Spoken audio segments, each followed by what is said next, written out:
बिस्मिल्लाहिर्रहमानिर्रहीम बिस्मिल्लाहिर्रहमानिर्रहीम अस्सलाम वालेकुम। मैं सरफराज अहमद मैं आपकी खिदमत में हाज़िर हूँ और आज का हमारा टीचिंग मेथड्स का पहला लेक्चर ऑटोक्रेटिक टीचिंग स्टाइल के ऊपर है।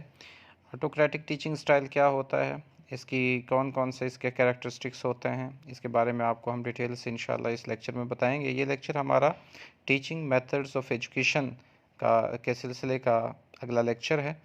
तो आइए आज के लेक्चर का आगाज़ करते हैं।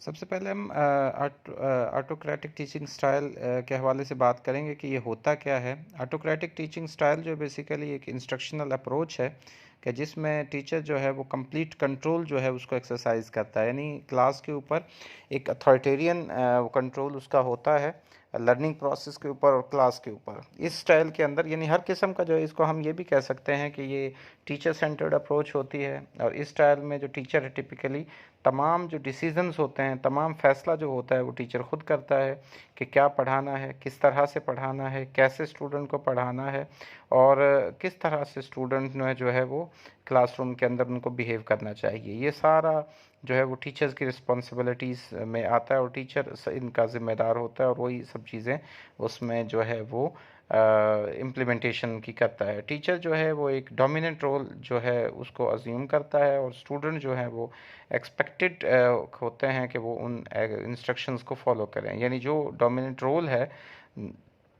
उसको जो है वो स्टूडेंट्स के ऊपर लाजमी होता है कि उसको बगैर किसी क्वेश्चंस के एक्टिव पार्टिसिपेशन जो है वो उसके बगैर जो है वो डिसीजन मेकिंग में उन्होंने पार्टिसिपेट करना है। यानी डिसीजन मेकिंग का जो कंट्रोल होता है मुकम्मल तौर पर वो टीचर के पास होता है।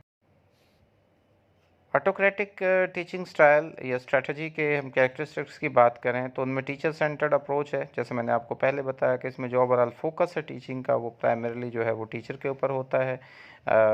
एक लिमिटेड इनपुट जो है और इन्वॉल्वमेंट होती है सिर्फ स्टूडेंट्स की तरफ से। जो टीचर जो है वो प्राइमरी सोर्स होता है नॉलेज का और अथॉरिटी का। दूसरा, डायरेक्ट इंस्ट्रक्शंस दी जाती हैं।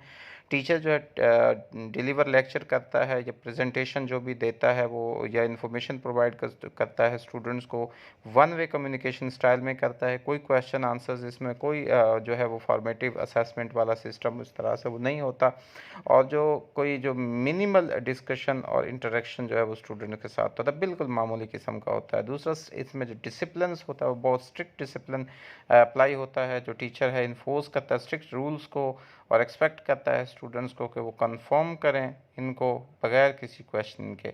नॉन कंप्लायंस जो है इसमें होती है और वो उसमें कॉन्सिक्वेंसेस होता है, पनिशमेंट भी इसमें शामिल होती है। कोई बिल्कुल किसी किस्म की कोई माफ़ी नहीं होती इस जो टीचिंग स्टाइल है उसके अंदर। नेक्स्ट, इसका जो करेक्टरिस्टिक्स में लिमिटेड स्टूडेंट्स ऑटोनॉमी इसमें पाई जाती है। स्टूडेंट्स को जो लिटिल और नो अपॉर्चुनिटी इसमें पाई जाती है कोई डिसीजन लेने के हवाले से, अपनी लर्निंग के हवाले से कोई भी वो डिसीजन यानी किस तरह से सीखना उस हवाले से उनकी कोई नहीं होती और एक्सपेक्ट किया जाता है वो इंस्ट्रक्शंस को फॉलो करें, अपने जो भी अपने जो असाइन टास्क उनको कंप्लीट करें और अपने जो टीचर्स की एक्सपेक्टेशंस हैं उनको कंफर्म करें। इसके अलावा मेमोराइजेशन और रूट लर्निंग इसमें होती है। उसके अंदर जो ये टीचिंग मेथड है कि इसमें रट्टा सिस्टम होता है, याद करना रट्टा जो इसका emphasis often placed on memorising facts और information rather than critical thinking. उनमें क्रिटिकल क्योंकि थिंकिंग होती नहीं है, क्रिटिकली उनको उसमें लर्निंग करवाई नहीं जाती है, प्रॉब्लम सॉल्विंग बिल्कुल नहीं होती है और इंडिपेंडेंट इंक्वायरी नहीं होती है। तो जैसे आजकल आप देखते हैं कि बहुत सारे जो हमारे इदारे हैं, ट्यूशन सेंटर्स हैं या प्राइवेट इदारे हैं, उनमें ज़्यादातर यही मेथड यूज़ किया जाता है। ऑटोक्रेटिक टीचिंग स्टाइल, टीचर आता है क्लास में खड़ा हुआ पढ़ाया और चला गया और कह दिया कि यहाँ से यहाँ तक याद कर लो। तो ये बेसिकली आपका जो ऑटोक्रेटिक टीचिंग स्टाइल वो इस तरह से होता है।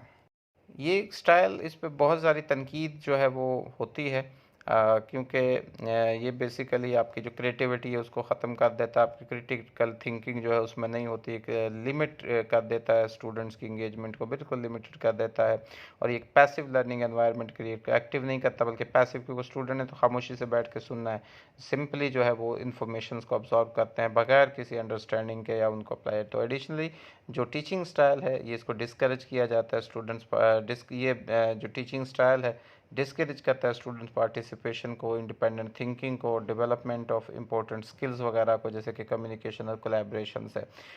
बहुत सारे एजुकेशनल जो एक्सपर्ट्स हैं वो एडवोकेट करते हैं बहुत सारे स्टूडेंट सेंटर्ड और पार्टिसिपेटरी टीचिंग स्टाइल्स को। और क्योंकि ये बेसिकली लर्निंग को एक्टिवेट करता है, एक्टिव लर्निंग के हवाले से क्रिटिकल थिंकिंग और स्टूडेंट्स की जो एजेंसी उसके हवाले से ज़्यादा काम करते हैं, स्टूडेंट्स इन्वॉल्वमेंट को ज़्यादा बेहतर। और साइकोलॉजिकली भी ये होता है कि स्टूडेंट्स की पार्टिसिपेट, जब आप बच्चे के माइंड में क्वेश्चन रेज होता है, क्वेश्चन वो करना चाहता है, अगर उसको क्वेश्चन नहीं करने दिया जाता तो ज़ाहिर है वो फिर उसी उसमें रह जाता है, उसके अंदर वो ना क्रिटिकल थिंकिंग आती है, ना उसके अंदर वो क्रिएटिविटी लेवल इन्हांस होता है, ना वो प्रमोट होता है। तो ये जो अप्रोचेज़ हैं उनका एम तो एक कोलैबोरेटिव और इंक्लूसिव लर्निंग एनवायरनमेंट दें जहाँ स्टूडेंट्स एक्टिवली इंगेज्ड हो लर्निंग प्रोसेस के अंदर, इनक्रेज किया जाए उसको कि वो क्रिटिकली सोचे और उसको डिसीजन मेकिंग के अंदर जो है वो हिस्सा मिले।